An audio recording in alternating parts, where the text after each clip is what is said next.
Darating tayo sa punto na kailangan nating mag-adjust sa mga bagong taong darating sa buhay natin. Darating tayo sa punto na hindi natin kailangang pigilan ang pagpasok nila sa buhay natin.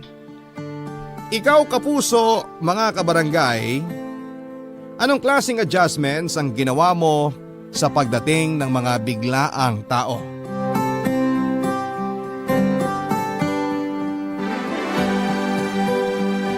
Dear Papa Dudut, ako nga pala si Lani ng Caloocan at nais ko sanang ibahagi sa inyo ang kwento namin ng aking stepson na si Ralph. 30 years old lamang ako noong naging kami ng kanyang 50 anyos na ama na si Brad. Nakilala ko si Brad dahil sa isang dating site at agad-agad ay nag-click kaming dalawa. Parehas kaming hiwalay sa mga asawa namin. Nasa proseso ang annulment noong sa akin habang siya naman ay naiayos agad-agad. Kaya naman minamadali ko na rin noon ang pag-aayos nung sa akin dahil balak na naming magpakasal na dalawa. Wala naman na kaming hinahabol pa kaya dapat lamang naasikasuhin ko yon dahil seryoso na kami sa isa't isa, Papa Dudut. Nag-live-in na rin kami at nahingi na rin ito ang blessing mula sa pamilya ko at ganoon din ako sa kanya. Maliban na lamang doon sa nag-iisa niyang anak na noon ay 18 anyos pa lamang. Walang iba kundi si Ralph. Sa poder to ng kanyang ina nakatira at dumadalaw lamang ito sa kanyang ama tuwing wala itong masyadong ganap noon sa eskwela. Siya sana ang unang ipapakilala nito sa akin sa mga pamilya niya pero hindi nga natuloy noon dahil hindi magtugma ang schedule namin at sa schedule ni Ralph sa school. Inasahan ko naman na medyo matatagalan bago ko siya makilala dahil busy ito pero laking gulat ko nang sinabi ni Brad na pupunta na si Ralph sa aming bahay, Papa Dudut.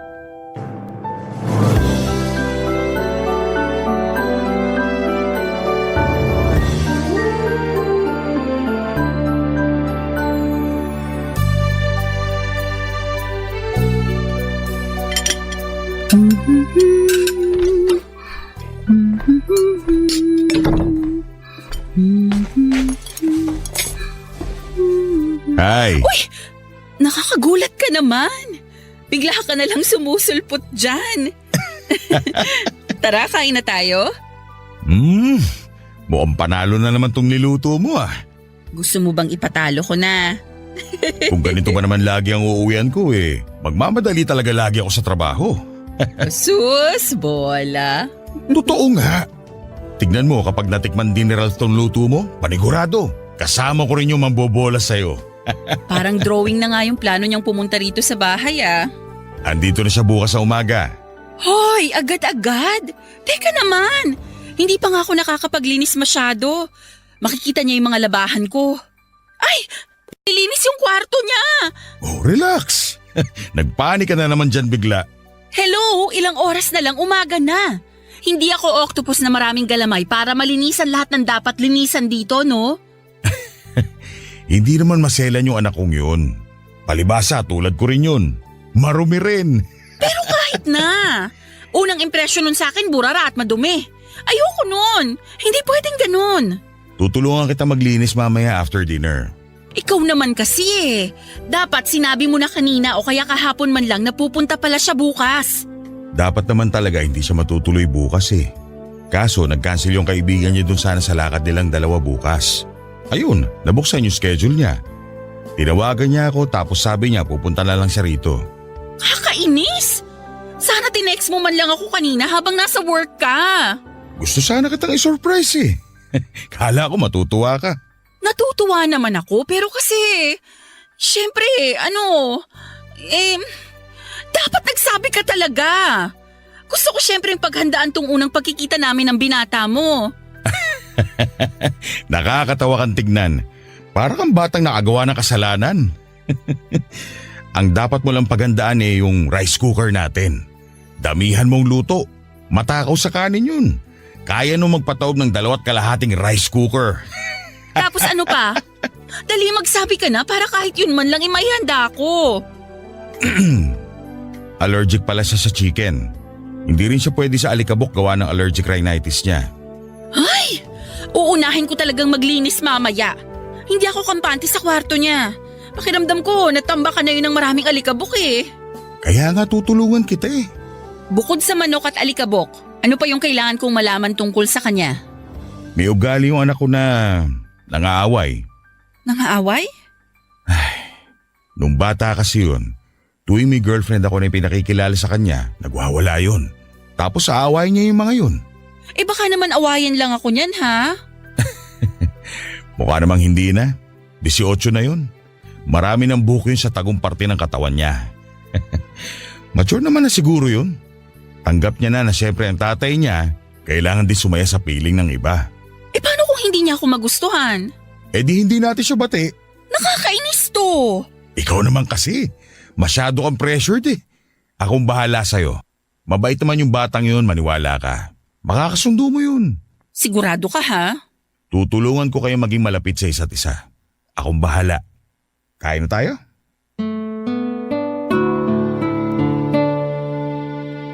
Hindi ko nga halos naubos yung kinakain ko noon dahil sa sobrang kaba na nafe-feel ko, Papa Dudut. Hindi ko alam kung ano ang uunahin kong linisin at ayusin noong time na yon. Ito ang unang beses na yung karelasyon ko ay may anak na sa iba at hindi ko alam ang pakiramdam kung paano ba sila pakisamahan.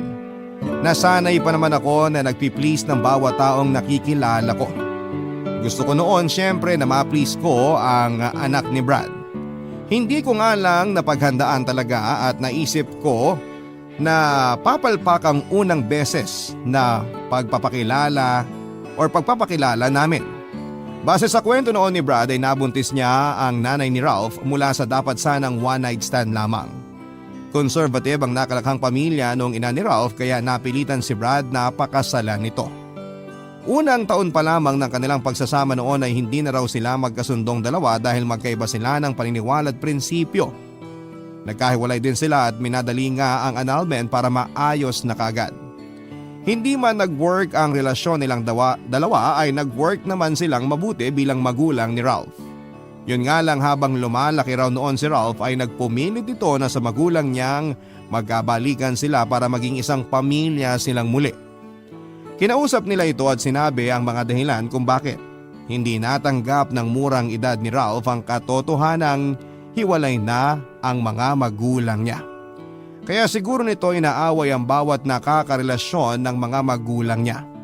Natakot nga ako na paano kung ganon ang gawin niya sa pagkikita naming dalawa. Nang sumapit na ang araw ng pagkikita namin ni Ralph ay nagkataon naman na traffic si Brad. Kaya mas nauna tuloy na dumating si Ralph sa bahay kesa sa kanya.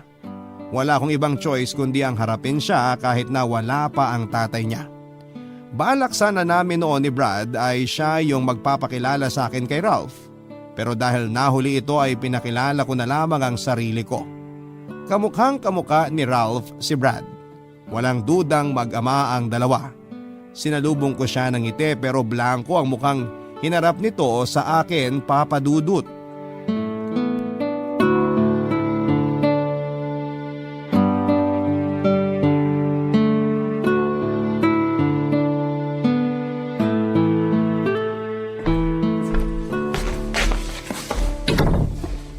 Ikaw na ba si Ralph? Yup. Nasaan po si Papa, Manang? Manang? Na-traffic daw eh. Baka in 30 minutes nandito na rin yon. Punta po muna ako sa kwarto ko Sandali. Hindi pa kasi ako tapos maglinis doon. Okay lang ba kung dito ka muna sa sala maghintay? Ayos lang po kahit hindi pa malinis. Gusto ko na makita yung kwarto ko Sige. Ikaw ang bahala.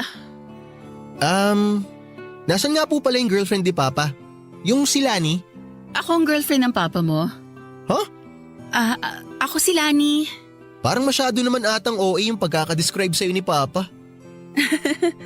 Ha? Paano OA? Sabi niya maganda ka raw. Artistahin. Tatay mo talaga? Oo nga. Minsan talaga sinungaling yun. Baka naman nagbibiro lang yung tatay mo nun. Mukha nga lang nagbibiro siya. Sorry Tita Lani. Kala ko po kasi kasambahay ka ni Papa. Ay, wala yun. Okay lang. Siyempre, ngayon mo pa lang ako nakita. Normal naman yun. Kasi yung damit mo eh. Yung itsura mo. Sorry ulit ah. Ayos lang yun. Pasensya na ha, naabutan mo akong naglilinis dito sa bahay. Hayaan mo, pagdating ng tatay mo, mag-aayos ako ng sarili ko. Okay na yan, kahit di ka na mag-ayos. Dito lang naman tayo sa bahay eh. Huwag na kayo mag-effort magpaganda. Baka mahirapan pa kayo. Ano? I mean, baka matagalan pa kayo. Alam ko naman na kayong mga babae matagal kayo mag-makeup. Tsaka hirap kayong pumili ng isusuot yung damit. Tsaka ang dami yung ginagawang ritual na hindi naman importante. Okay. Grabe, sorry ah. Kahit ako natatawa na sinabihan kitang manang. Bakit naman kasi tsinempo mo na ganyan ang itsura mo sa pagdalaw ko? Hindi ka ba na-inform ni Papa? Kagabi niya lang kasi sinabi sa akin na pupunta kang araw. Hindi niya lang nasabi kung anong oras kaya hindi ako nakapaghanda agad. Okay. Siguro lagi talaga madumi dito sa bahay ni Papa. Anong ibig mong sabihin? Kasi kung laging malinis dito, di ka magmamadaling maglinis. Di sana di kita naabutan ng ganyan ang itsura mo. Di ba, tita? Nagkataon lang to. Madalas namang malinis dito. Nitong mga nakaraan lang hindi masyadong nakapaglinis. Kasi naging busy ako sa trabaho at saka… Okay na po yun. Di nyo naman po kailangan mag-explain. Hayaan mo at babawi ako sa iyo sa iluluto ko mamaya. Umorder na lang po kaya tayo. Di po kasi ako komportableng kainin yung luto ng taong kakakilala ko pa lang eh. Ako lang naman to. Hindi naman kita lalasunin eh. Paano ako makakasiguro? Joke! Kahit naman yung pinakamatindi kong kaaway, wala akong balak lasunin. Ikaw pa kayang anak ni Brad. Naniniguro lang naman. Tsaka sabi ko nga joke, di ba? So paano? Akyat muna ako sa kwarto ko ha. Pakikatok na lang ako kapag nandito na si Papa, Manang. Ay, tita pala. Sige. Hindi naging maganda ang unang impression ni Ralph sa akin at mas lalong hindi naging maganda ang unang impression ko sa kanya. Nayabangan ako at natalasan sa kanyang dila. Inisip ko na lamang na baka ganito lamang talaga siyang magsalita, may pagkaprangka. Hindi ko na masyadong dinibdib ang pangiinsulto nito sa akin dahil unang beses pa lamang naman kaming nakapag-usap noon. Baka naman sa mga susunod na beses ay maging komportable na kami sa isa't isa at mas makilala pa namin ang isa't isa. Pero hindi kasi kaagad nangyari yon, Papa Dudut.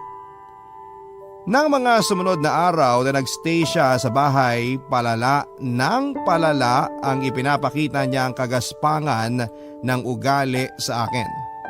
Hindi ko na noon alam ang gagawin lalo't naiipit ako sa pag-asang baka naman nag-a-adjust lamang ito at baka talagang hindi pa siya ready na makitang masaya ang tatay niya sa piling ng ibang babae. Na-challenge ako kung paano ko paaamuin noon si Ralph.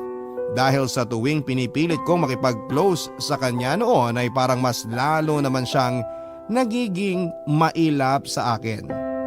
Hirap ako noon na ilugar ang sarili ko sa kanya, Papa Dudut. Sa mga kwento ng pag-ibig, kwento ng buhay at kwento ng pag-asa. Nasa Spotify na Barangay Love Stories. Pakinggan kahit kailan, kahit saan. Barangay Love Stories sa Spotify. Kinig na, kabarangay! Ang balak sana naming dalawa na pagstay noon sa araw ng pagstay noon ni Ralph sa bahay ay na-extend ang 8 araw. Ang nirason nito ay wala naman daw siyang masyadong gagawin sa school at gusto nitong bumawi sa oras sa kanyang ama. Dahil nga matagal silang hindi nagkita, Papa Dudut. Pero naging torture yun para sa akin lalo't pinaparamdam sa akin ng hayagan ni Ralph ang disgusto nito sa akin. Tuwing kami lang ang natitira noon sa bahay o hindi naman kaya ay wala sa paligid si Brad, ay kumukuha ito ng tiyempo para iparamdam na naiirita ito sa aking presensya. Hindi ko noon alam kung hanggang kailan ko kakayanin ang pinaparamdam nito sa akin. Pero para kay Ralph ay handa ko yung tiisin, Papa Dudut. Tulad na lamang noong minsang nagsabay-sabay kaming 3 na mag-dinner. Tahimik nung una at masaya lamang. Natuwa ako noon na wala pang ibang hirit itong si Ralph tungkol sa akin. Wala kaming ibang pinag-uusapan kundi ang pag-aaral niya o di naman kaya yung napanood naming balita sa telebisyon. Maayos na sana noon ang agos ng gabi kung hindi lang biglang nagbukas noon ng topic si Ralph tungkol sa akin. Isang usapan na lumipas naman na pero binabalik pa niya Papa Dudut.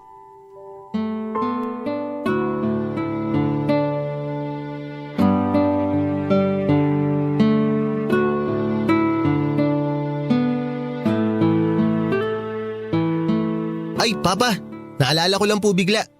Di po ba nakwento ni Tita Lani sa'yo yung unang beses na nakita ko siya? Hindi pa nga. Ano ba nangyari? Napagkamalan ko siyang kasambahay mo eh. Di ba dapat napagkamala mo siyang artista? Pagkamalang artista? Parang malabo yun pa. Eh yung itsura niya kasi nun. Nasa kalagitnaan kasi ako ng paglilinis nun, Brad. Eh ako naman di agad nagtanong. Akala ko pagbukas niya ng pintuan, kasambahay mo siya eh. Never naman ako nagkaroon ng kasambahay dito, Ralph. Alam mo yan, hirap ako magtiwala sa ibang tao. Eh, baka kasi pa nagbago na yung isip niyo tungkol dyan sa paniniwala niyo na yan. Tsaka baka kinailangan niyo na talaga ng maglilinis dito sa bahay. Siguro hulas na hulas ka nun, Lani. Sobra! Kaya hindi ko naman masisisi tong si Ralph kung hindi niya ako nakilala agad. Eh OA naman po kasi talaga Papa yung pagkakadescribe mo kay tita eh. Paano OA? Parang puro kasinungalingan po yung sinabi mo eh. Uy, hindi ako sinungaling ha. Yan kaya ang pinakaayaw kong ginagawa ng tao. Kasi sabi niyo artistahin siya at malaki ang pagkakahawig niya kay Jessa Saragosa. Eh parang hindi naman. Oo kaya. Marami nga nagsasabi na magkamukha sila eh. Di ba, Lani? Baka naman kasi binobola lang ako ng mga nagsasabi nun, Brad. Uy, hindi ah. Feeling ko nga bola lang yun pa. Tito binobola. Sa mga parlor ba yan kapag napapadaan ka sa tapat? Para siguro sa kanila ka magpariband, ganun. O baka naman sa palengke. Para sa kanila ka bumili ng karne. Sa Facebook pictures ko, pag nagko-comment sila. Ah, talaga? Siguro dahil sa angulo, no? Tapos may filter, no? Patong-patong na filter. Siguro nga, anggulo lang talaga kasi yung labanan ngayon. At filter. Huwag mo kalimutan yung filter, tita. Aminin mo na kasi, imposibleng di ka gumagamit ng filter sa Facebook pictures mo. Paminsan-minsan kapag pakiramdam ko na hindi ako maganda. Sus, bakit naman sinasabi mo na hindi ka maganda? Maganda ka kaya? Kasi tuwing nakakakita ako ng magagandang babae sa Facebook, nawawalan ako ng kumpiyansa sa sarili ko. Bakit kailangan mo ikumpara ang sarili mo sa kanila? Lalo kung alam mong talo ka, no? Yung tipong kain na kain ka nung ganda nung babae, no? Joke! Hayaan mo na to, Brad. Issue lang to ng mga babae talaga. Ay, hindi pwedeng ganyan. Nakakainsulto yan sa akin bilang karelasyon mo. Parang ang pinapalabas mo hindi ako marunong mamili ng chicks eh. Hindi naman kasi ako chicks. Maraming pumila sa akin. Ikaw lang yung sinundan ko. Huwag ka nga dyan. Papa, ganyan din ba yung pambobola mo nun kay mama? Oh, bakit naman napunta sa mama mong usapan? Gusto ko lang malaman. Kasi ang ganda ni mama eh. Di na niya kailangan umanggulo. At mas lalong hindi niya kailangan gumamit ng filter. Maganda naman talaga ang mama mo, Ralph. At masaya ako na nakikita ng boyfriend ng mama mo na maganda siya. Kaya hayaan mo rin sana akong makita yung ganda ni Lani. Kasi para sa akin, wala nang mas gaganda pa sa kanya. Ikaw busog na ako sa pambobola mo. Dapat ka maimpacho ka na kasi sobra na.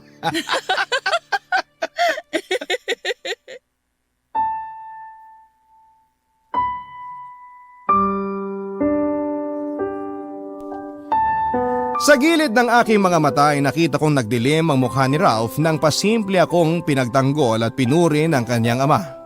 Napansin kong nawalan din siya ng gana sa kanyang kinakain. Sumubok pa nga ito mang-insulto nang sabihin niya sa amin na nami-miss daw niya ang luto ng nanay niya na hindi mamantika. Nagawa pa niyang ikumpara ako sa nanay niya na talaga namang nakapag-down sa akin noon. Hindi naman masyadong pinansin o dinamdam yon ni Brad. Nagkaroon ng tensyon sa pagitan namin ni Ralph at walang kamalay-malay noon ang kanyang ama. Kinabukasan after ng dinner na yon ay pagkaalis mismo ni Brad papunta ng work ay bigla akong pinuntahan ni Ralph sa kusina.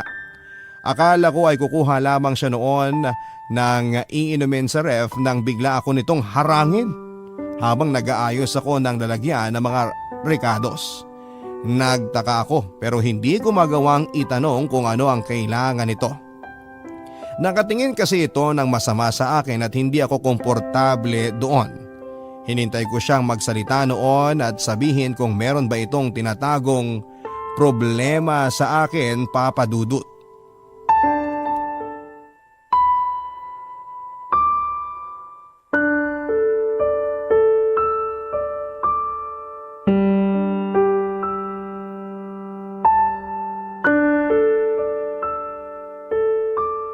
Ayoko sa'yo. Alam ko naman yon. Okay lang sa'yo na ayaw kita. Wala naman akong magagawa kung yan ang nararamdaman mo. Hindi ko rin alam kung anong meron sa'yo eh. Hindi ko alam kung anong nakita sa'yo ng papa ko para ikaw ang ibahay niya. Di hamak naman na mas maraming magaganda at sopistikadang ex si papa bago ka. Oo, alam ko yon. Nakwento niya nga sa akin nung nagliligawan pa lang kami. Kaya hindi mo rin ako masisisi kung sakaling magtaka ako kung bakit ikaw ang choice ni papa ngayon. Pass naman na kasi yon, Ralph. Ako yung pinili ng papa mo ngayon kasi mas nagkakasundo kami. Masaya kami sa isa't isa. Wala naman na siguro akong kailangang ika-insecure. Ewan, malay ko sa insecurities mo. Pero alam mo, mas nakakasundo ko pa yung mga yun kesa sa'yo. Ayaw mo kasi akong bigyan ng chance para magkakilala tayo ng lubusan. Para saan pa tita? Hindi na kailangan yun. Basta ayoko na maging kayo ni papa. Hinuhusgahan mo naman na kasi ako agad eh. Naniniwala kasi ako sa nararamdaman ko. Alam ko na may mali sa'yo. Siguro nga baka may mali sa akin. Pero sana, wag mo naman akong husgahan agad. Actually, si papa ang ginajudge ko eh, hindi ikaw. Ginajudge ko siya sa mga desisyon niya sa buhay. Ginajudge ko rin siya sa pagpili niya sa'yo. Hindi ko talaga alam kung bakit eh. Ano kaya nakita niya sa'yo? Wala naman ako nakikitang special sa'yo. Bakit hindi na lang ang tatay mo ang tanungin mo dyan? Kahit anong piga mo sa akin, wala akong maibibigay na sagot sa'yo. Nakita mo na ba mama ko? Sa picture. Hindi lang sa picture maganda yun. Mukha naman. Hindi ko talaga alam kung anong nangyari sa taste ni papa. Parang habang nagkakaedad siya, tumatabang yung panlasa niya sa mga babae. Bakit ba parang ang laking issue sa'yo ng itsura ko? Hindi lang naman itsura mo ang issue ko eh. Buong pagkatao mo. Okay, bakit ba ang laking issue sa'yo ng buong pagkatao ko? Wala naman akong ginawang masama sa'yo ah. Pinagsilbihan kita at nirespeto mula nung unang araw na dumating ka rito. Kahit nga harap-harapan mo na akong binabastos, hindi ko yun ibinabalik sa'yo. Dapat ko bang ipagpasalamat yun, tita? Basta, ayoko talaga sa'yo. Ayaw kita para sa papa ko. Choice ako ng papa mo. Gusto mo man o hindi, kailangan mong igalang kung sino yung pinili niyang mahalin. Parang ang hirap naman igalang ng choice ni papa. Lalo na kung ikaw naman yung choice na yun. Alam mo, dapat nga hindi ako nakikipagtalo sa'yo kung bakit ako ang mahal ng tatay mo. Maayos ang relasyon namin. Mahal namin ang isa't isa. Hindi ko na kailangang i-defend sa'yo kung bakit andito ako ngayon sa buhay niya.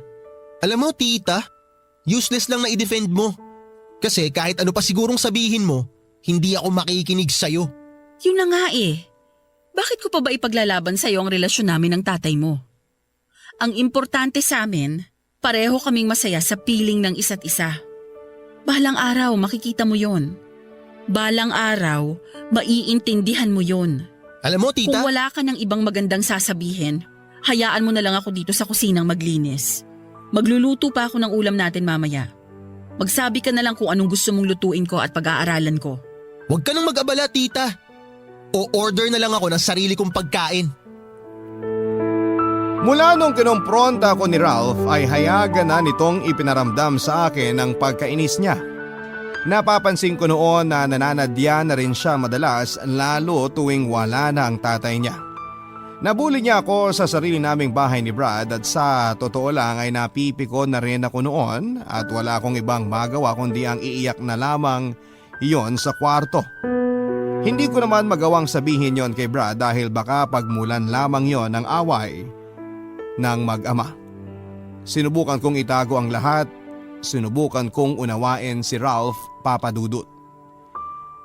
Galing din naman kasi ako sa broken family at hindi rin naman gano'ng kadali na makita ang magulang mong may bago ng karelasyon at pamilya. Kung ano yung nararamdaman noon ni Ralph ay ganoon din naman yung naramdaman ko dati sa magulang ko. Ang pinagkaiba lang namin marahil ay hindi ako nagsalita at di ako gumawa ng masama sa mga nakarelasyon ng magulang ko.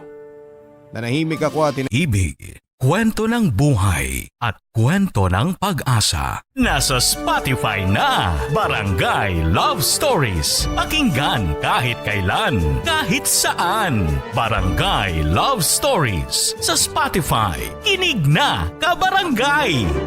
Nagpa-extend pa ng ilang araw muli itong si Ralph at parang pakiramdam ko noon ay hindi siya uuwi hanggat hindi niya nasasagad ang galit ko.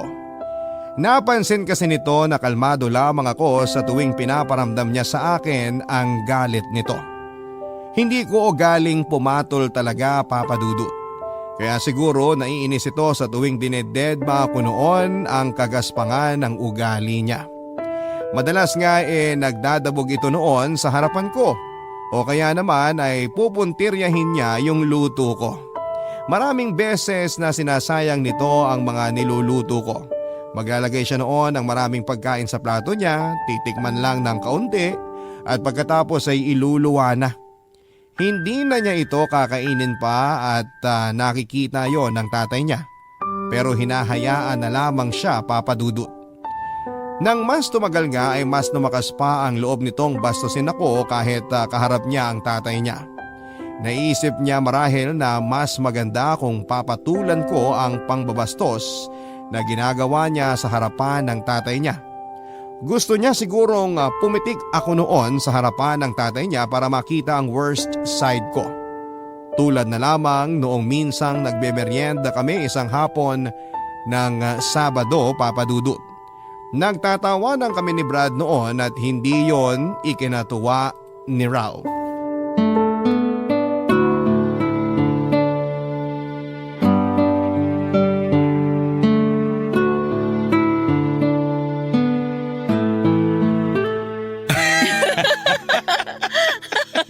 Naalala ko tuloy yung bibingka na binili natin nung sa Tagaytay. Ay, oo, di ba? Ay, Kadiri, ayoko na maalala. Ako rin Change topic na. Buti naman at naisipan yung dalawa na mag-change topic. Para lang akong pasong pang display dito eh. Sobrang na-open na ako. Hindi ako makarelate sa mga pinag-uusapan nyo. Sorry, Ralph. Ano ba yung pwede natin pag-usapan para naman makasali ka? Kahit wag nyo na ako isali pa. Kung hindi nyo naman talaga ako gustong i-involve sa usapan nyo, di wag. Bakit naman ganyan ka kung magsalita? Hindi naman namin sinasadya kung madala kami sa usapan namin kanina tungkol sa bibingka. Saka ilang beses ka naman naming pinilit isali sa ibang usapan. Ikaw tong may ayaw. Kasi ayaw kitang kausap. Excuse me? Nandito ako sa bahay para makipag-bonding sa tatay ko. Hindi para makipag-usap sa'yo. Ralph, Totoo naman pa eh. Huwag mo sabihing mali ako. Ang usapan natin, mag-i-spend tayo ng time together. at kasama ron si Lani. Kasama siya sa bonding moments natin. Sana tinanong niyo muna ako kung okay ako sa ganung setup. Sana naisip niyo muna akong tanungin kung gusto ko siyang kasama sa bonding natin. Kaya kita pinapunta rito sa bahay para makilala mo na siya. Kasi magiging parte na siya ng buhay natin. Magiging parte na ng buhay natin? Paano naman ako nakakasiguro pa na siya na nga ang para sa'yo? Pa naman? Yan ang lagi mong linya sa lahat ng mga girlfriend mo na pinakilala mo sa akin. Sa totoo lang nakakasawa ng pakinggan ng paulit-ulit. Kasi hindi nyo naman kayang panindigan. Sobra ka na! Brad, kalma. Bastos tong batang to eh. Hindi ko alam kung saan ka nalahilugasan yung bibig eh. Kumalma ka na, please. Ralph, tumigil ka na rin kasi. At sino ka para pagsabihan ako na tumigil? Ha? Nanay ba kita? Hindi mo nga ako nanay. Pero bilang karelasyon ng tatay mo, sa tingin ko may karapatan ako mag-demand sa'yo na irespeto mo ko. Maghihiwalay din naman kayo eh. Bakit pa ako mag-aaksaya ng respeto sa'yo? Ralph! Kung hindi mo ako kayang respetuhin bilang karelasyon ng tatay mo, baka naman pwede mo akong respetuhin bilang tao na lang. Kahit yan, malabong mangyari yan. Hindi ka titigil! Hindi ka titigil! Tama na yan, please! Ganyan na ba ang epekto ng lari na yan sa'yo, pa? Kaya mo nasaktan ng sarili at nag-iisa mong anak dahil sa kanya? Kahit walang lani sa buhay ko, kaya kitang saktan kung alam kong mali na ang tapas ng dila mo! O sige, saktan niyo ako! Saktan niyo ako, dali! Aba talagang… Brad! Tama na! Huwag mo nang palalain yung sitwasyon! Hindi pa tayo tapos. Mag-uusap tayo mamaya, Ralph. Anong mag-uusap? Wala tayong pag-uusapan! Aba talagang bastos na! Okay lang ako, Brad. Okay lang. Pero… Hayaan mo na muna yung anak mo. Kumalma muna kayo pareho. Kailangan nyo yan.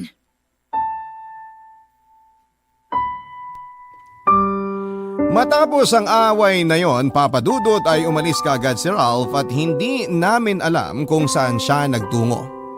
Hindi naman siya hinanap ni Brad dahil may sama pa rin ito ng loob. Inabot na ng gabi pero wala pa rin si Ralph, Papa Dudut. Nagsabi na ako kay Brad na hanapin na namin pero nagbatigas ito at sinabing ayaw niya. Hindi ko na noon alam ang gagawin para mapaglapit muli silang dalawa. Nagawa ko pang sisihin ang sarili ko dahil ako naman talaga ang dahilan kung bakit ganon ang naging ugali ni Ralph. Naiintindihan ko naman siya pero hindi ko alam kung hanggang saan aabutin ang pasensya ko sa kanya. Makalipas ang ilang oras nang mapansin kong medyo umuoki na ang mood ni Brad ay nilapitan ko siya. Pinagtimpla ko ito ng paborito niyang inumin at saka tinabihan. Panay ang tingin niya sa orasan at alam kong nagwo-worry na siya para kay Ralph dahil hindi pa ito umuwi. Doon ko na siya sinimulang kausapin. Hinawakan ko ang kanyang kamay at hinintay kong maubos niya ang kanyang iniinom para makatulong na magpakalma sa kanya. Noong handa na itong pakinggan ako ay tumingin ito sa akin at saka hinintay akong magsalita, Papa Dudut.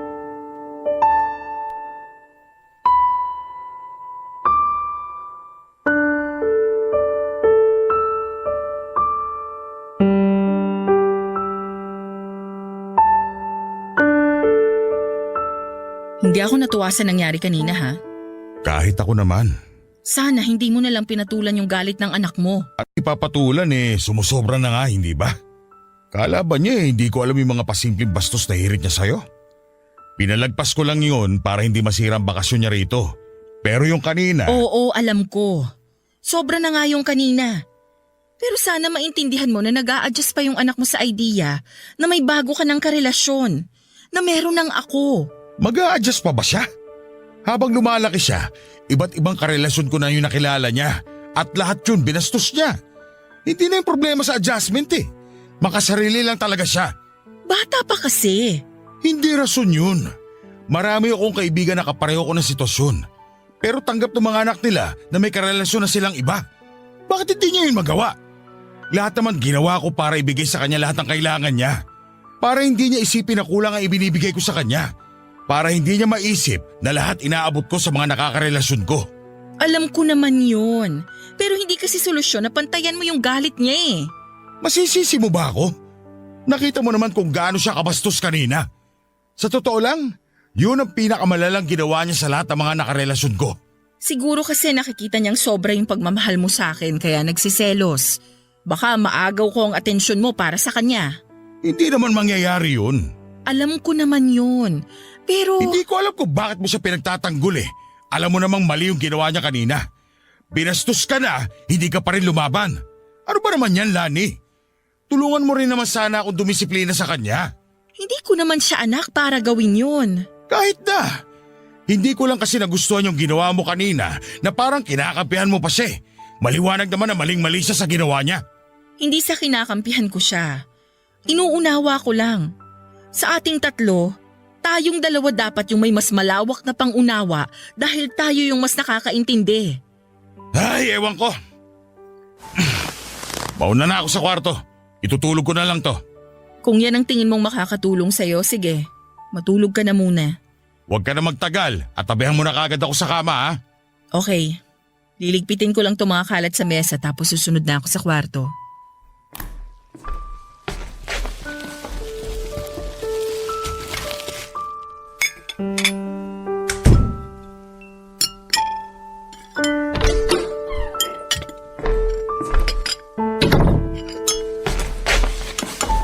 Oh, Ralph. Buti naman umuwi ka na. Nakapasok na po ba ng kwarto si Papa? Kakapasok lang. Saan ka ba nanggaling ha? Kumain ka na nga muna. May gusto ka bang… Tita Lani, gusto ko lang magpasalamat sa'yo. Pasalamat saan? Narinig ko lahat ng sinabi mo kay Papa kanina. Salamat kasi pinagtanggol mo ako sa kanya. Naiintindihan naman kasi kita. Oo, mali nga yung nagawa mo. Pero malawak ang pangunawa ko sa'yo kasi parehas lang tayong galing sa broken family. Hiwalay din ang mga magulang mo? Oo. At alam kong hindi ganun kadali na makakapag-adjust ka matapos mong makilala yung bagong karelasyon ng mga magulang mo. Buti ka pa naiintindihan mo. Si Papa kasi hindi eh. Kahit si Mama, hindi niya rin naiintindihan. Kasi galing naman sila sa parehong buo at masayang pamilya. Kung meron mang makakaunawa sa sitwasyon natin, yung mga katulad din nating bunga ng broken family. Nakukonsensya ako sa ginawa ko. Sorry tita. Hindi ko lang kasi matanggap. Hindi ko matanggap na hindi nabuo yung pamilya ko. Pangarap ko kasi na magkaroon ng buong pamilya eh. Yung tulad sa mga kaklase ko. Pero hindi na kasi pwedeng mangyari yun eh. Alam kong imposible na yung hinihingi ko. Kasi nga may kanya-kanya ng buhay sina Mama at Papa. Pero masama bang umasa? Lahat naman siguro tayo gusto na buo ang pamilya. Yun nga lang, hindi lahat kayang makakuha niyan. Tulad natin. Kaya nga ang hirap lalo na sa akin kasi never kong naranasan o never kong naalala na buo kami. Kahit sa pictures wala man lang akong makita na magkasama yung mga magulang ko. Naiintindihan kita. Tapos pa iba-iba pa sila ng karelasyon. Kaya nagagalit ako eh. Lalo na dyan kay Papa. Kasi kung hindi rin naman siya mapipirmi sa iisang babae, bakit hindi na lang kay Mama, di ba? May mga bagay na hindi pwedeng pilitin. Pero nagmamahala naman sila dati ah. At may mga bagay na hindi na kayang ibalik. Maliban na nahihirapan akong mag-adjust sa sitwasyon ko, tita. Naging mali lang yung reaksyon mo. Yung nararamdaman mo, hindi yan mali. Kaya sana sa bawat galit o inis na nararamdaman mo, huwag kang gumawa ng bagay na ikasisira mo o ikasisira ng relasyon mo sa mga magulang mo. Sorry, tita. Sorry. Bukas, mag-sorry ka sa papa mo ha. Sabihin mo lahat ng sinabi mo sa akin ngayon at kung kailangan, dagdagan mo pa para mas maintindihan niya. Gawin mo ha? Okay ba yon? Opo. Salamat, tita.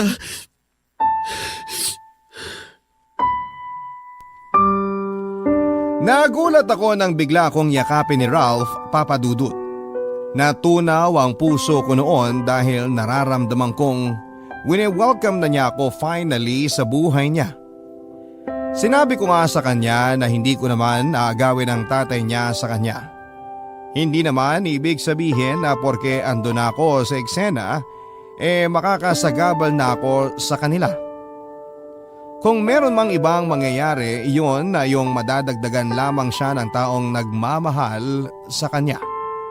Natuwa ito at mula noon ay naging maayos na kaming dalawa, Papa Dudut. Mas naging close pa nga ata ito sa akin kesa sa ama niya. Sa ngayon ay 3 taon na kaming kasal ni Brad at meron na rin kaming isang anak na babae na talagang naging close kay Ralph. Balak na rin naming sundan ang panganay namin oras na matapos ang pandemya. Hindi na kami nagkaproblema pa kay Ralph dahil natanggap na nito ang sitwasyon namin. Kinailangan lang talaga naming ipaunawa sa kanya lahat ng mga nangyayari. Dahil sa edad niyang yon ay mahirap nga namang lani. Barangay Love Stories.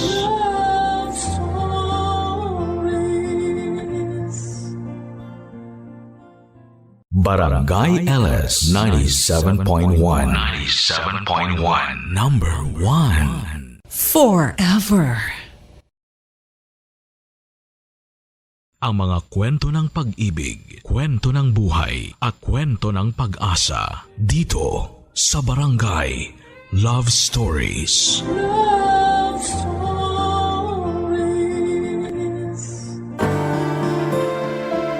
Magpakabuti tayo hindi lamang sa isang tao, kundi sa lahat.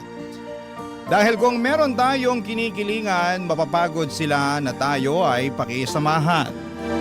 Ikaw, kabarangay, mabuting tao ka ba?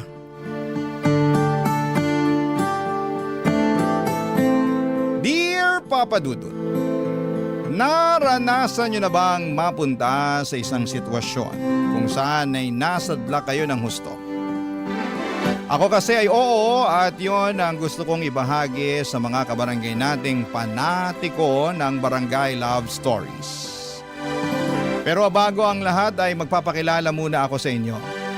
Tawagin nyo na lamang po ako sa pangalang Bobby, 38 years old at taga Mandaluyong. Nitong mga nakalipas na araw ay sobrang lugmo ko at para bang wala ng bukas para sa akin. Sunod-sunod kasi ang mga nangyaring trahedya sa buhay ko na malalaman ninyo sa pagpapatuloy ng aking kwento. Pero magsisimula muna ang lahat noong 30 anyos pa lamang ako. Kami na lamang ng nanay ko ang magkasama noon sa bahay dahil nasa ibang bansa ang kuya ko para magtrabaho.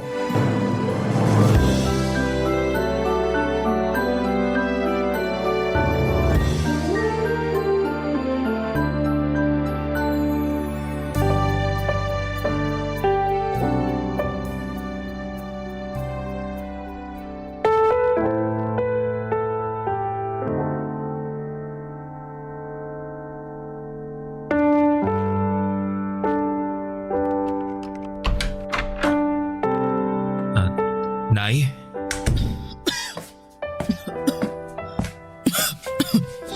Nako, ang tindi ng ubo niyo.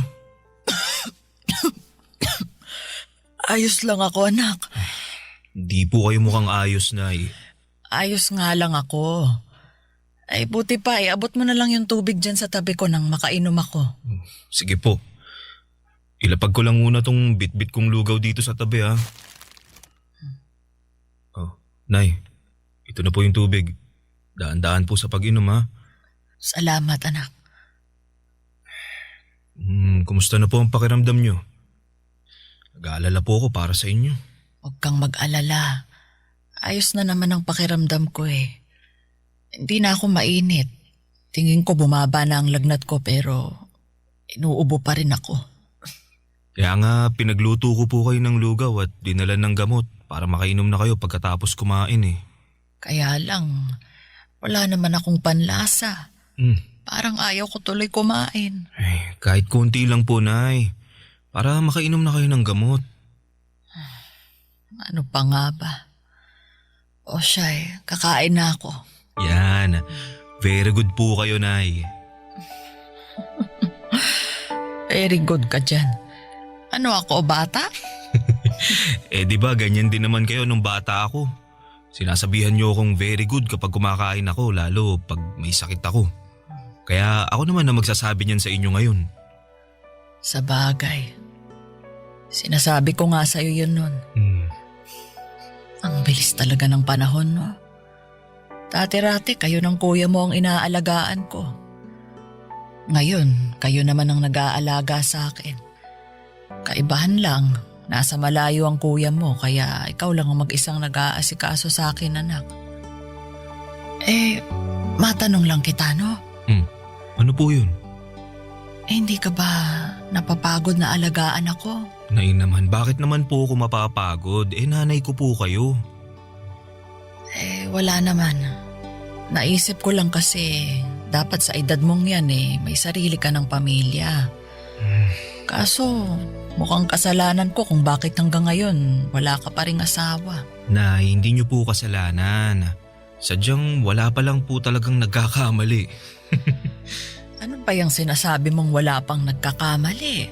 Masasabi ko na maswerte ang babaeng makakatuluyan mo dahil napakalambing mong anak, mapagmahal at maalaga. Mahilig pa sa mga bata. Kaya naman kung meron ka ng natitipuhang babae, ligawan mo na. Malay mo, siya na pala ang makatuluyan mo. Sa ngayon, wala pa naman po akong nagugustuhan pero sige po. Sa oras na magkaroon na sasabihin ko agad sa inyo. Bakit mo sasabihin sa akin? Para malaman nyo. Salamat ha, pero ang sabi ko, ligawan mo. Hindi mo lang basta sabihin sa akin.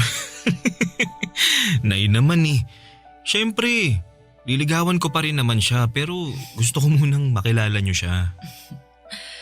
Sige anak, salamat kung ganoon kasi naiisip mo ko. Sana nga makakilala ka ng babaeng liligawan para naman hindi lang sa akin umiikot ang mundo mo. Nay, sa inyo pa rin po iikot ang mundo ko kahit na may nililigawan na ako. Pangako po yan, Nay. Papa Dudut, mahal na mahal ko ang nanay ko at wala akong pinagsisisihan na ako lamang ang nag-iisa niyang anak na nag-aasikaso sa kanya. Bagaman pareho naman kaming may trabaho ng kuya ko. Masaya ako na sa tuwing kailangan ako ng nanay ko ay nasa tabi niya lamang ako. Pero naiintindihan ko naman ang kagustuhan niyang makapag-asawa na ako at bumuo ng sariling pamilya dahil nga hindi na ako bumabata pa. Simula't sa Paul ay alam ni nanay na gusto kong magkaanak hanggang sa nakilala ko si Rhea sa restaurant na pinagtatrabahuhan ko bilang tagaluto. Bali, serbidora siya noon at taga Ilocos Sur. Mabait si Rhea, maganda at kuwelang kasama. Pero sa kabila ng mga tawa niya ay meron siyang malungkot na nakaraan. At yun ang dahilan, Papa Dudut, kung bakit siya umalis noon sa kanila. Sa katunayan, sa tuwing kinikwento sa akin ni Rhea ang karanasan niyang yun ay hindi ko talaga mapigilang malungkot at makisimpatya sa mga pinagdaraanan niya.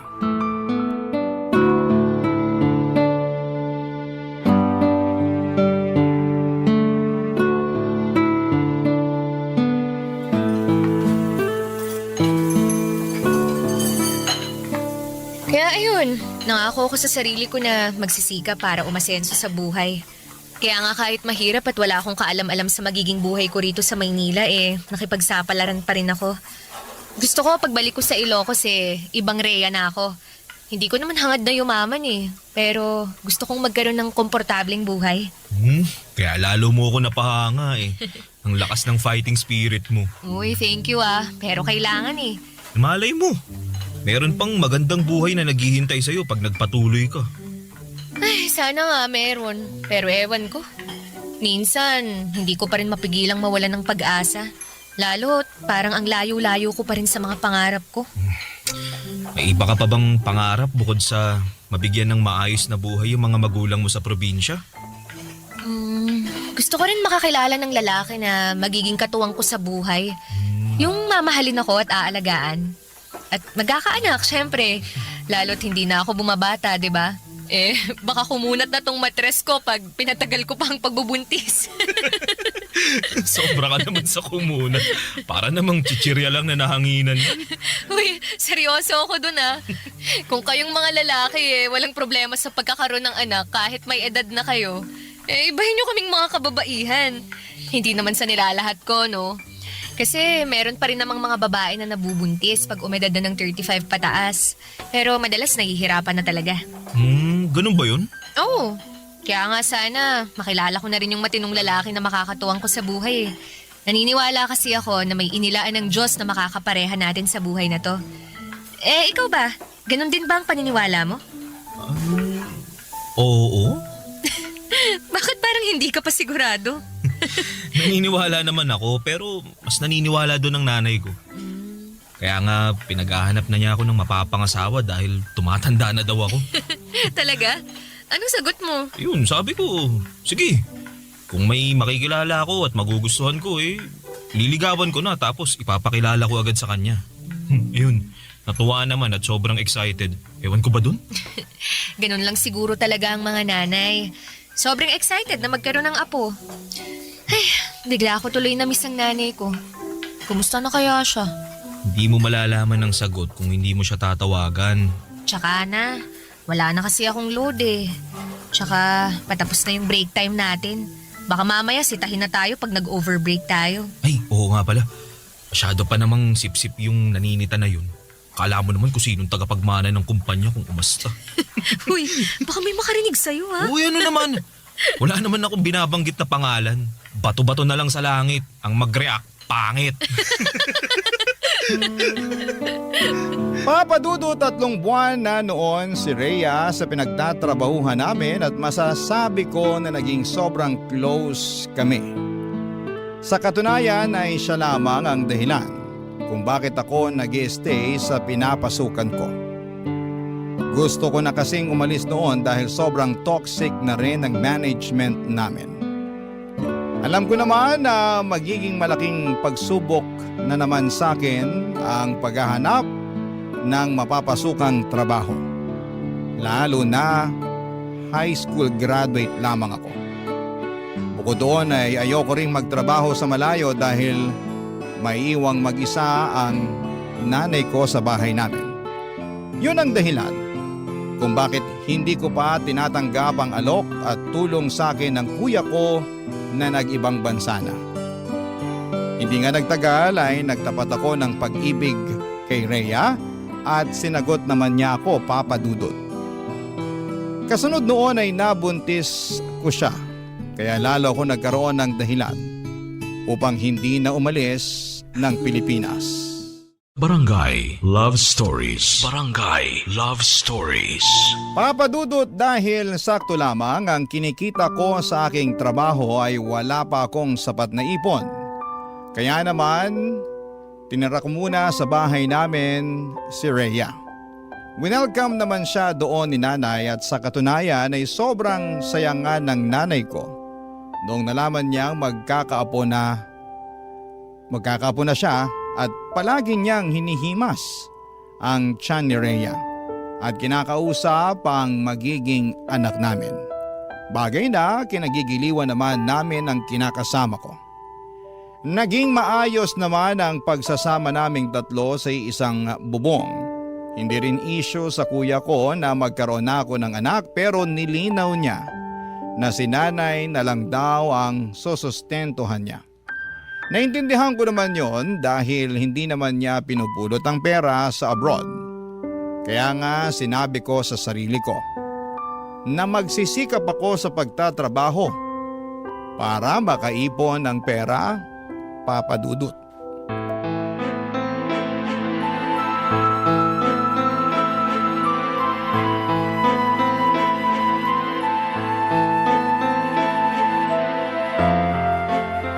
Ay, Nay! Rhea! Minahon lang naman po muna kayo. Paano ko hihinahon? Nakakainis yung Rhea na yan. Biruin mo, ayaw magkusot ng damit. Mas gusto pang i-washing, hindi naman natatanggal yung dumi. Natatanggal naman po eh. Anong natatanggal? May nakita ba akong kapiraso? Alam mo naman na ayaw kung may natitirang dumi, di ba? Saka bakit ka ba gamit ng washing machine kaya tuloy lalong lumalaki yung konsumo natin sa kuryente? Bakit ko po hindi gagamitin? Sayang naman. Nakatenga lang dun sa solo ko. Tsaka isang beses lang naman nagwa-washing sa isang linggo At para na rin mapabilis yung trabaho ko. Buti sana kung tinutulungan niyo akong maglaba hindi naman. Kung kaya lang ng likod ko, di sana hindi ko na inasa ang paglalaba sa'yo. Bakit? Likod niyo ba ang maglalaba? Ay, lintik na babaeng to! Hoy, Bobby! Magsabihan mo nga yung kinakasama mo. Abalang masyado sumagot sa akin napakawalang galang. Mahal, huwag mo naman sagutin ng ganun si nanay. Bakit hindi? Sumusobra na siya. Ang dami niyang reklamo. Hindi na nga nagpapasalamat sa akin. Bakit ako magpapasalamat sa paglalaba mo? Responsibilidad mo yan kasi kinakasama mo na ang anak ko. Nay, huwag na po muna kayong sumabat dyan. Buti pa, mag-uusap muna kami ni Rhea. Liga, mahal. Doon tayo sa kwarto. Buti pa nga nakausapin mo yung babae na yan. Iyak ng iyak, wala naman akong ginagawang masama sa kanya. Parang pinagsabihan ko lang eh. Ay.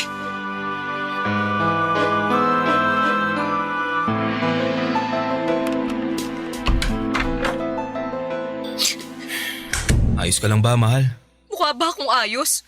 Sumusobra na talaga yung nanay mo. Akala mo kung sino? Ikaw naman. Pagpasensyahan mo na lang si nanay.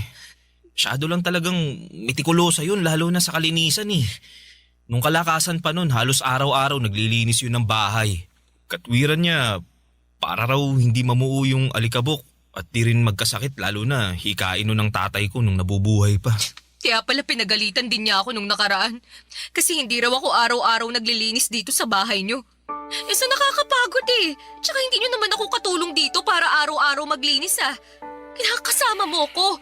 At buntis pa ako sa anak natin. Kaso ang kulit ng nanay mo. Gawin ko raw ehersisyo ang paglilinis dahil mabuti yun sa buntis kesa laging nakahilata sa kama. Nanay talaga oh. Oo! Kaya nga naloka ako kasi magkaiba kami ng paniniwala. Pati pagluluto ko sinisita. Ang daming sinasabi na kesyo pinagsasabay ko raw ang pagluluto sa paghuhugas ng pinggan. Paano daw pag nalagyan ng sabon yung niluluto ko? As if naman hahayaan kong mangyari yun. Sa ayoko lang talaga na may tambak sa lababo na hugasin. Lalo't ako rin naman yung maghuhugas sa mga pinagkainan natin pagkatapos. Buti sana kung siya o ikaw ang gumagawa nun. Ako naman. Sorry. Ayan mo, ako na lang ang maghuhugas ng pinagkainan natin. Ay nako, hindi mo talaga ako naiintindihan no? Hindi lang naman yung tungkol sa pinagkainan natin eh. Ang punto ko rito, kailan mo ba ako planong ibukod ng bahay? Alam mo, sabi ng nanay ko, iisa lang daw ang pwedeng maging reyna sa isang bahay. At sa sitwasyon natin ngayon, ang nanay mo lang yon dahil pamamahay niya to. Kaya naman mabuti pa na bumukod na lang tayo para hindi na kami palaging nag-aaway. Hindi natin pwedeng gawin yun dahil ako lang ang inaasahan ng kuya ko na magbabantay at mag-aalaga kay nanay. Saka wala pa akong sapat na ipon pambukod natin kaya sana magtiis ka na lang muna. Ayan mo, kakausapin ko na lang din si nanay. Pagsasabihan ko siya.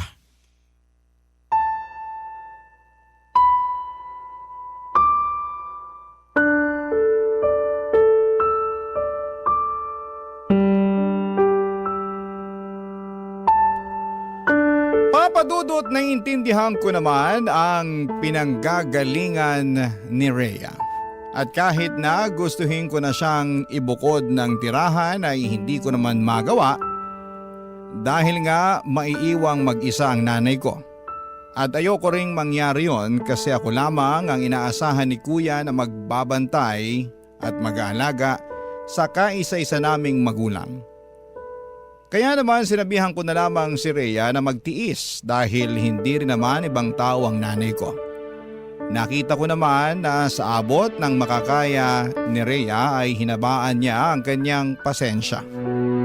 Pinakisamahan niya ng maayos ang nanay ko. Hindi rin naman sila palaging nag-aaway. May mga pagkakataon din na may pinagkakasunduan sila. Kaya naman masayang masaya ako. Hindi nga nagtagal papadudot, pinanganak na nga ni Rhea ang baby namin. At masasabi ko na isa yon sa mga pinakamasayang sandali ng buhay ko. Ngunit doon pa lang pala magsisimula ang pinakamalaking pagsubok na pagdadaanan namin.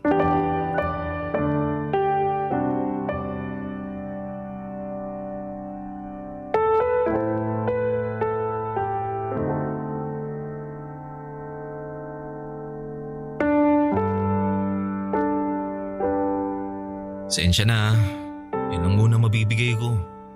Dami ko kasing kaltas, mga reklamo ng customer, ganun. Ha? Bakit nagre-reklamo sila? Di raw masarap ang luto ko, ganito, ganyan. Kaya nga lagi akong pinagagalitan ng bisor natin eh. Pinagbantaan pa na kapag hindi ko inayos yung trabaho ko tatanggalin na nila ako. Alam mo naman na mapipilay tayo ng husto pag nawalan ka ng trabaho, di ba? Ilang buwan pa lang din ang baby natin. Tapos ang dami pa nating gastos pag nagkakasakit siya. Ano ba kasing nangyayari sa'yo? Yung dating issue mo pa rin ba sa bisor natin? Oo. Masyado kasi siyang pabida, napipikon na ako. Alam ko na pabida talaga yon kasi nakatrabaho ko rin naman dati. Pero matuto ka pa rin magtimpi. Kasi sa pikon mong yan, trabaho mo naman yung maaapektuhan. Tandaan mo na hindi ka pwedeng mawalan ng pinagkakakitaan dahil ikaw lang yung kumakayod sa atin. Tapos marami rin tayong gastusin sa anak natin. Oo, yun na nga eh. Pakiramdam ko, di na tayo nakakausad dahil sa nangyayari. Napapagod na ako pero wala akong karapatan na magpahinga. Kung pagod ka, mas pagod ako. Dahil hindi lang anak natin ang inaasikaso ko. Inaalagaan ko rin yung nanay mo na may pagkamaldita kung minsan. Ah, bakit? Nag-away na naman ba kayo ni nanay? Hindi ko na siya pinatulan. Pero ngumalingal na naman sa akin nung nakaraan. Tungkol saan daw? Sobrang tigas daw kasi nung patatas na niluto kong chicken curry. Hindi raw niya makagat. Nung tininidor ko naman, malambot naman eh. Yun pala, hindi lang niya nasuot yung pustiso niya. Kaya ang ending, dinurog ko na lang yung patatas para makain niya. Pero ang dami pa rin sinabi, nakakarindi. Pagpasensyahan mo na lang si nanay. Alam mo naman na matanda na yun eh. Ganun ba talaga kapag matanda? Nagiging reklamador na wala sa lugar? Hindi ko alam pero tatanda rin naman tayo eh. Ilagay na lang natin yung sarili natin sa sapatos ni nanay. Ay nako, basta ako. Hindi ako magiging toxic na matanda kagaya ng nanay mo. Sobra ka naman sa nanay ko. Kaya nga gusto ko nang bumukod na tayo eh. Para wala nang problema. Pangako, hindi mo na ako maririnig magreklamo tungkol sa nanay mo. Di ba? Nag-usap na tayo tungkol sa bagay na yan. Ay nako, oo nga pala. Ayaw mong bumukod kasi ayaw mong iwanan ng nanay mo. Bla bla bla bla bla. Diba?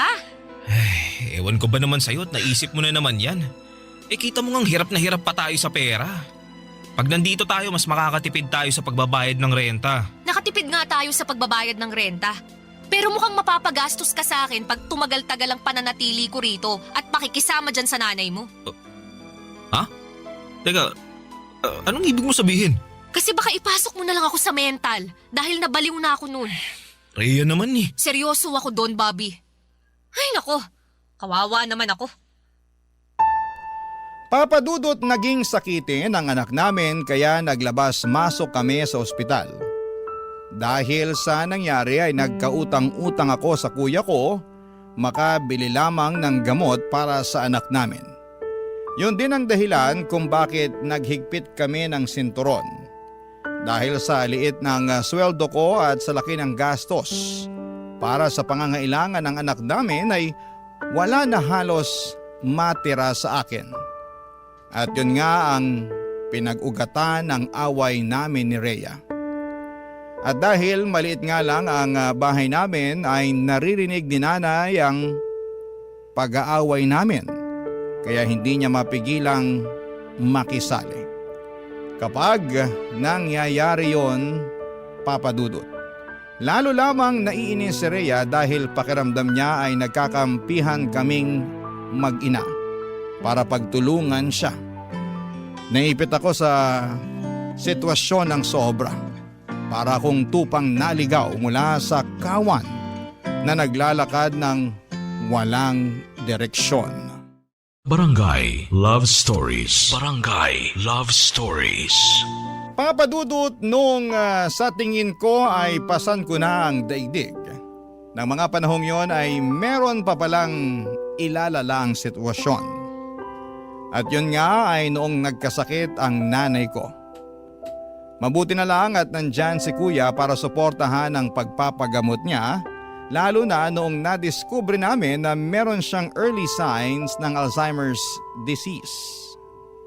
Nalugmok ako ng sobra, lalo at pareho pa sila ng anak ko na may sakit kaya naman lalong bumigat ang pasan-pasan ko sa aking mga balikat. Pero buti na lang at nandyan si Rhea para alagaan ang nanay ko kahit na meron silang hindi pinagkakasunduan. At tinutulungan niya rin ako upang gumaan ang pagdadala ko ng buhay. Masasabi ko na kahit mahirap ay malaki pa rin ang pasasalamat ko sa aking kinakasama, Papadudot.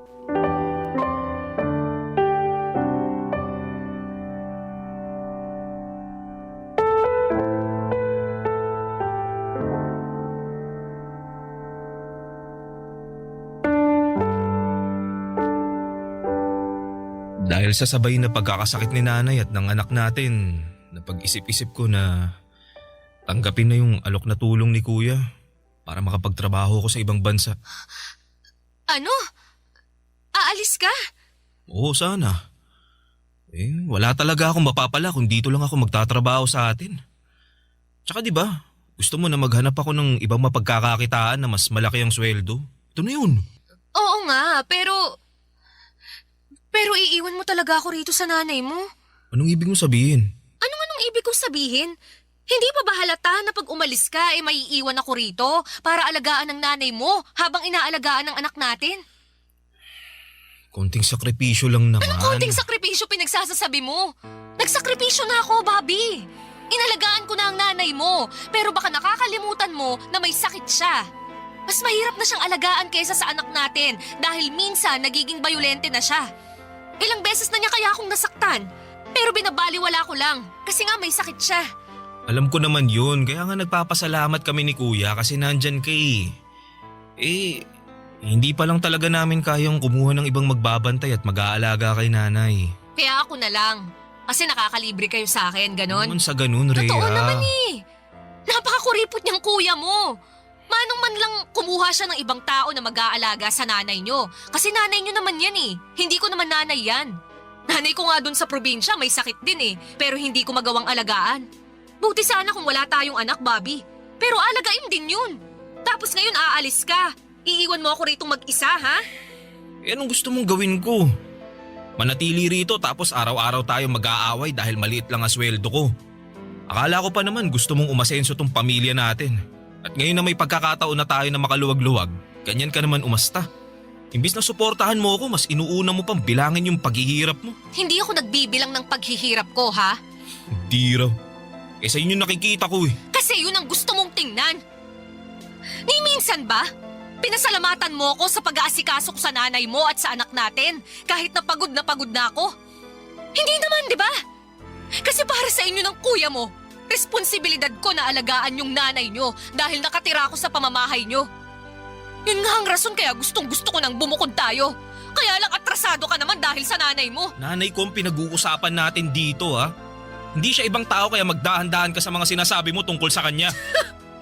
Wow naman ha? Nakakatouch naman na napakabuti mong anak sa nanay mo.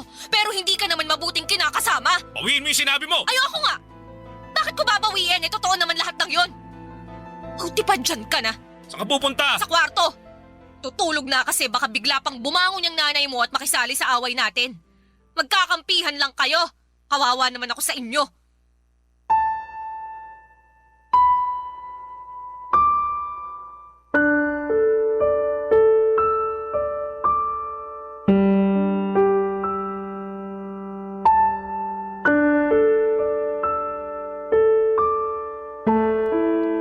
Papadudod, alam ko na maling iasa ko kay Rhea ang pag-aalaga sa nanay ko dahil nanay ko yon.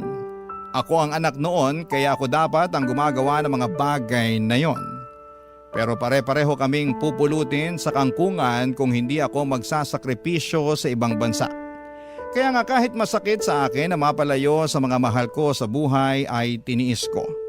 Nagpakabingi ako sa iyak ni Rhea at pagtutol niya na umalis ako dahil desidido akong ituloy ang pag-abroad ko.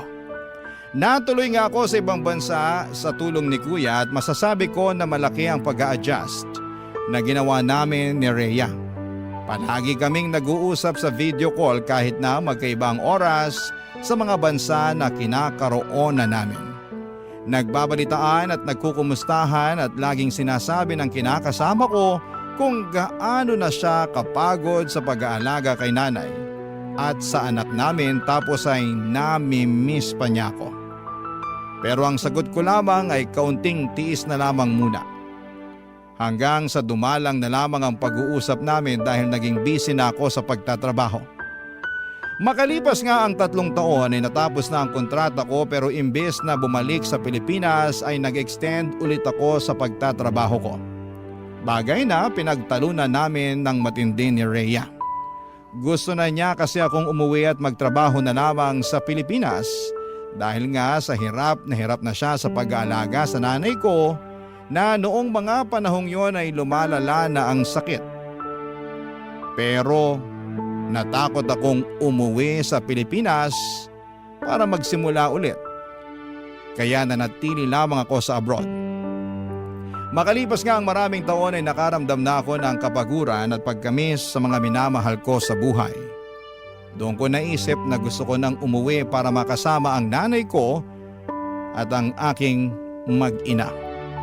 Ngunit iba ang nadatnan ko sa aking pagbabalik sa Pilipinas.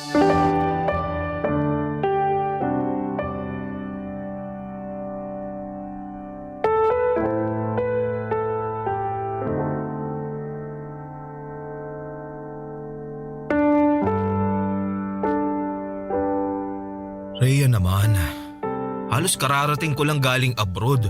Tapos malalaman ko na lang na gusto mo kaming iwanan ng nanay ko. Bakit hindi?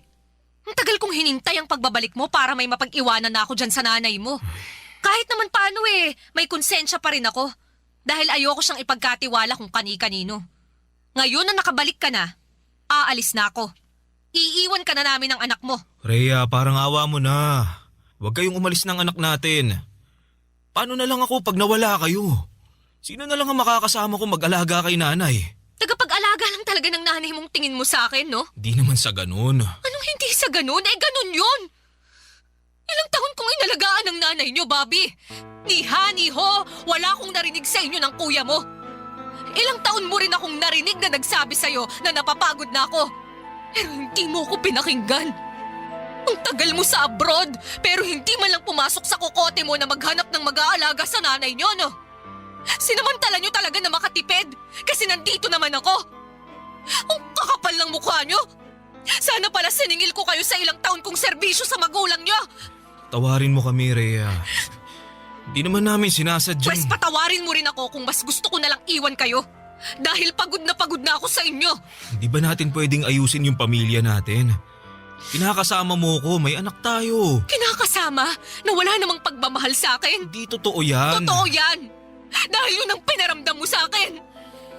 Yung hindi mo pakikinig sa akin sa tuwing magkikwento ako at maglalabas ako ng sama ng loob. At yung pagdidesisyon mong mag-extend sa abroad at hayaan akong mag-alaga rito sa nanay mo ang nagpapatunay na hindi mo talaga ako mahal. Kasi Bobby, kung mahal mo ko, iisipin mo rin ang kapakanan ko. Hindi lang sarili mo at sa kung paano kayo makakatipid ng kuya mo. Kaya nga nagsisisi na ako. Hayaan mo, babawi ako sa'yo. Lalo ngayon, nagdesisyon na ako na hindi na ako babalik sa ibang bansa. Ay, wow! Nagdesisyon ka na naman pala nang hindi ako kinukonsulta. Sa bagay, sino lang ba ako sa buhay mo para konsultahin mo? Ni hindi mo nga ako asawa eh. Hamak na nanay lang ako ng anak mo at tagapangalaga ng nanay mo. Bobby, pagod na ako. Ayoko naman gugulin yung buhay ko sa pag-aalaga sa nanay niyo. Naalala mo yung sinabi ko sa'yo noon? Na iba ko pang pangarap, ha? Na gusto ko rin makakilala ng isang lalaki na magiging katuwang ko sa buhay. Yung mamahalin ako at aalagaan. Akala ko ikaw na ang lalaking yun. Pero nagkamali ako. Gusto ko lang naman maranasang alagaan. Kasi pagod na akong mag-alaga. Rhea. Huwag mo akong hahawakan. Rhea, please. Mag-usap tayo. Pag-usapan natin to. Wala na tayong pag-uusapan. Dahil nakapag-desisyon na ako. At wala ka nang magagawa para baguhin pa yon. Tapos na tayo, Bobby. Simula sa araw na to. Hiwalay na tayo!